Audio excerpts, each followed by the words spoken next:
ಶಿವಮೊಗ್ಗದ ಶಿಕಾರಿಪುರ ತಾಲೂಕಿನ ಹಾರುಗೊಪ್ಪ ಹಾಲು ಉತ್ಪಾದಕರ ಸಂಘಕ್ಕೆ ಬೀಗ ಜಡಿದು ಪ್ರತಿಭಟನೆಯನ್ನ ನಡೆಸಲಾಗಿದೆ. ಸಂಘದ ಕಾರ್ಯದರ್ಶಿ ಮತ್ತು ಹಾಲು ಪರೀಕ್ಷಕ ಹುದ್ದೆಯ ನೇಮಕಾತಿಯಲ್ಲಿ ಅಕ್ರಮ ಅಂತ ಆರೋಪಿಸಿ ಪ್ರತಿಭಟನೆ ನಡೆಸಲಾಗಿದೆ.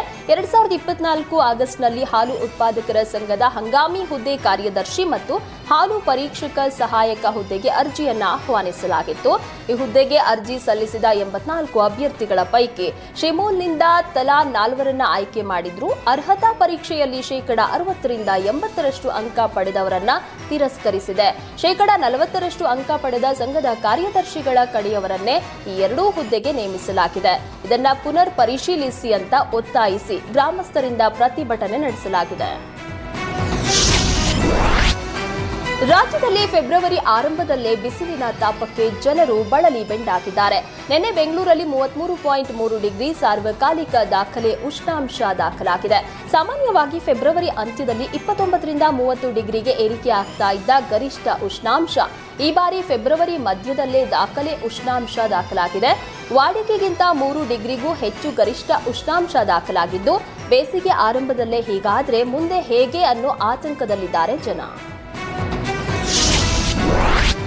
ಡೀಸೆಲ್ ಟ್ಯಾಂಕರ್ ಅಂಗಡಿಯೊಳಗೆ ನುಗ್ಗಿದ ಘಟನೆ ಕಲಬುರಗಿ ಜಿಲ್ಲೆ ಶಹಬಾಜ್ ತಾಲೂಕಿನ ಬಂಕೂರು ಗ್ರಾಮದಲ್ಲಿ ನಡೆದಿದೆ. ಟ್ಯಾಂಕರ್ನ ಹ್ಯಾಂಡ್ ಬ್ರೇಕ್ ಹಾಕದೆ ಚಾಲಕ ರಸ್ತೆ ಬದಿ ನಿಲ್ಲಿಸಿ ಕಿರಾಣಿ ಅಂಗಡಿಗೆ ಹೋಗಿದ್ದ. ಚಾಲಕನ ನಿರ್ಲಕ್ಷ್ಯದಿಂದಾಗಿ ಡೀಸೆಲ್ ಟ್ಯಾಂಕರ್ ಕಿರಾಣಿ ಅಂಗಡಿಗೆ ನುಗ್ಗಿದೆ. ಅಂಗಡಿ ಸಂಪೂರ್ಣವಾಗಿ ಜಖಮ್ಮಾಗಿದೆ. ಸದ್ಯ ಯಾವುದೇ ಪ್ರಾಣಹಾನಿಯಾಗಿಲ್ಲ.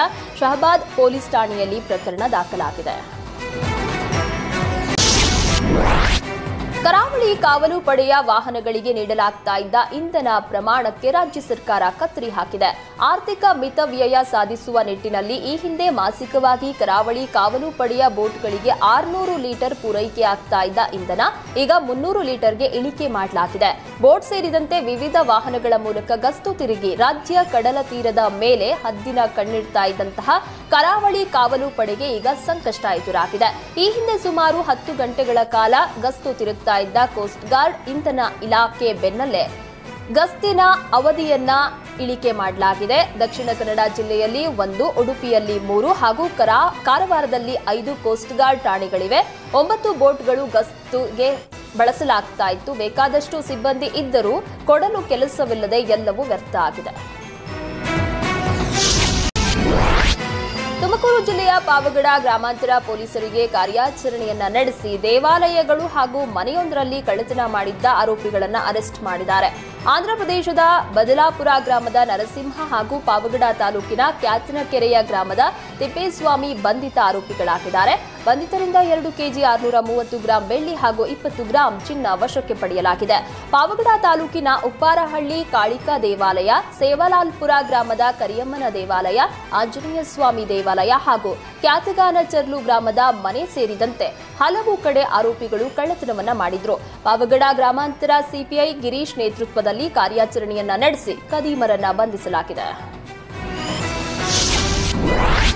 ಎಟಿಎಂ ಕೇಂದ್ರದಲ್ಲಿ ಹಣ ಡ್ರಾ ಮಾಡಲು ಹೋಗಿದ್ದ ಕಾರ್ಡ್ ಬದಲಿಸಿ ಲಕ್ಷಾಂತರ ರೂಪಾಯಿ ಹಣ ಡ್ರಾ ಮಾಡಿಕೊಂಡಿದ್ದ 2 ಆರೋಪಿಗಳನ್ನು ಬಂಧಿಸುವಲ್ಲಿ ಪೊಲೀಸರು ಯಶಸ್ವಿಯಾಗಿದ್ದಾರೆ. ಆರೋಪಿಗಳು ಶಿವಮೊಗ್ಗದ ಶಿಕಾರಿಪುರ ತಾಲೂಕಿನ ಶಿರಾಳಕೊಪ್ಪ ಪೊಲೀಸ್ ಠಾಣೆ ವ್ಯಾಪ್ತಿಯ ಎಟಿಎಂನಲ್ಲಿ ವ್ಯಕ್ತಿಯೊಬ್ಬರ ಕಾರ್ಡ್ ಬದಲಿಸಿ ಸುಮಾರು 95,000 ಹಣ ಡ್ರಾ ಮಾಡಿದ್ರು. ಬಂಧಿತರಿಂದ ರಾಯಲ್ ಎನ್ಫೀಲ್ಡ್ ಬೈಕ್ ಹಾಗೂ ನಗದನ್ನ ವಶಪಡಿಸಿಕೊಳ್ಳಲಾಗಿದೆ.